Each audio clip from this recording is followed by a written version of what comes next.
देखिए, तो बीजीय व्यंजक का हम दो तरीके से नाम लिख सकते हैं। एक तो पद के आधार पर, दूसरा घात के आधार पर लिख सकते हैं। पद के आधार पर हम कैसे गिनेंगे? पहला पद, दूसरा पद, तीसरा पद। पदों को हम लोग किससे अलग अलग करते हैं? संक्रियाओं से। कौन कौन? जोड़ और घटाव संक्रियाओं से हम अलग अलग करते हैं। तो ये हमारा पहला पद हो गया, ये हमारा दूसरा पद हो गया, ये हमारा तीसरा पद। तो ये 3 पद हो गए। कितने पद हो गए? इस व्यंजक में कुल कितने पद हैं? 3 पद। तो इस व्यंजक का पदों के आधार पर नाम क्या हो जाएगा? त्रिपदीय व्यंजक। क्या हो जाएगा? त्रिपदीय व्यंजक या 3 पदीय व्यंजक। क्या? 3 पदीय व्यंजक या त्रिपदीय व्यंजक। समझ में आ गया? अब घात के आधार पर, किसके आधार पर?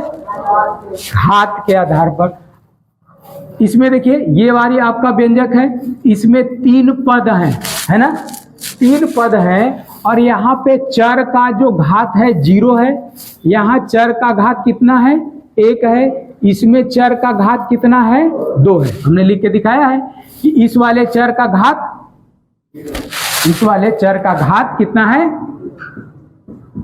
0। और इस वाले चर का घात 1, इस वाले चर का घात 2।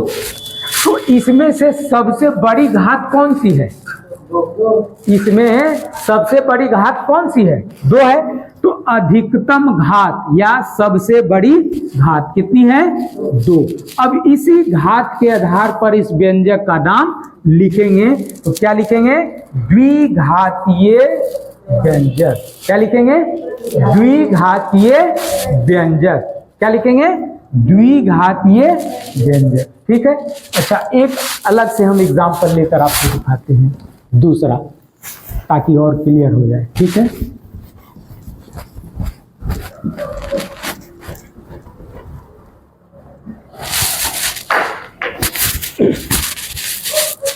छोटा सा लेंगे, बड़ा सा लेंगे?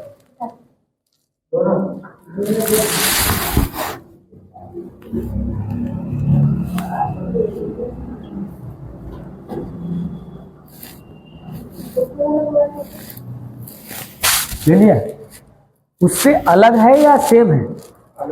विराज इधर देखिए, अलग है या सेम है? उससे अलग है ना? उससे अलग है। ठीक है। अब हमको पद के आधार पे नाम लिखना है। क्या लिखना है? पद के आधार पे। तो 4x³ माइनस 4x प्लस 5। पहले तो इसका नाम क्या है? बीजीय व्यंजक। क्या है? बीजीय व्यंजक। अब हम उसका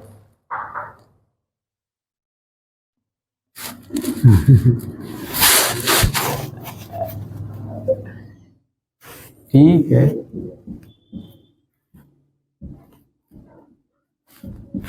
ठीक है। तो इसका नाम हम लोग क्या देंगे? पहले बीजीय व्यंजक। अब इसका नामकरण करेंगे। क्या करेंगे? इस बीजीय व्यंजक का नामकरण। जैसे हम लोग पैदा होते हैं तो माता पिता क्या करते हैं? नामकरण करते हैं। क्या करते हैं? नामकरण करते हैं। वैसे ही इस बीजीय व्यंजक का इस बीजीय व्यंजक का हम लोग क्या करेंगे? नामकरण करेंगे। तो हम पहले पद के आधार पर नामकरण करेंगे। किस आधार पे? पद के आधार पे करेंगे। तो इसमें देखिए कितने पद हैं? 1 पद, 2 पद और ये 3 पद, है ना? इसमें कितने पद हो गए? 3 पद। तो चूंकि 3 पद हैं, व्यंजक में 3 पद हैं, व्यंजक में 3 पद हैं, इसलिए यह, इसका नाम क्या होगा? त्रिपदीय व्यंजक। क्या होगा? त्रिपदीय व्यंजक। या इसको क्या लिख सकते हैं आप? 3 पदीय। क्या? हाँ, 3 पदीय।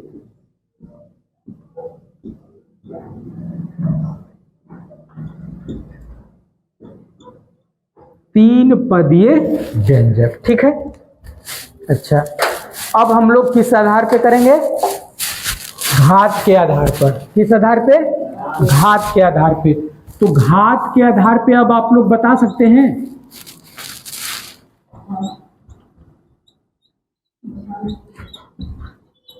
देखो ये अचर राशि है ना, इसके साथ x पावर 0 लिख सकते हैं। चर बनाने के लिए, चर देखने के लिए हम x पावर 0 लिख दिए। क्यों लिख दिए? क्योंकि x power 0 is equal to 1 होता है। क्या होता है? x power 0 is equal to 1। तो 1 इंटू 5, 5 है ना आएगा, तो इसमें के मान में कोई वैल्यू में कोई परिवर्तन नहीं आएगा, मान में कोई परिवर्तन नहीं आएगा, तो इसको लिख सकते हैं चर के लिए। अब इसमें बताइए, इसमें हमारे पास कितना घात है? 0। इस वाले पद में कितना घात है? 1। इस वाले में कितना है? 3। तो चूंकि अधिकतम घात कितनी है इसमें से, आप बताइए सबसे बड़ी घात क्या है? सबसे बड़ी घात है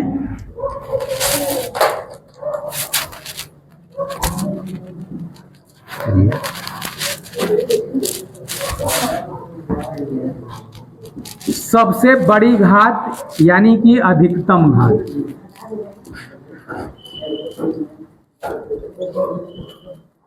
अधिकतम घात कितनी है? 3 है। क्या है? आवाज नहीं सत्य से बैठो। अधिक सबसे बड़ी घात या अधिकतम घात कितनी है? 3 है। ठीक है, तो घात के आधार पर इसका नाम क्या होगा? घात के नाम पर या घात के आधार पर इसका नाम क्या होगा? क्या होगा?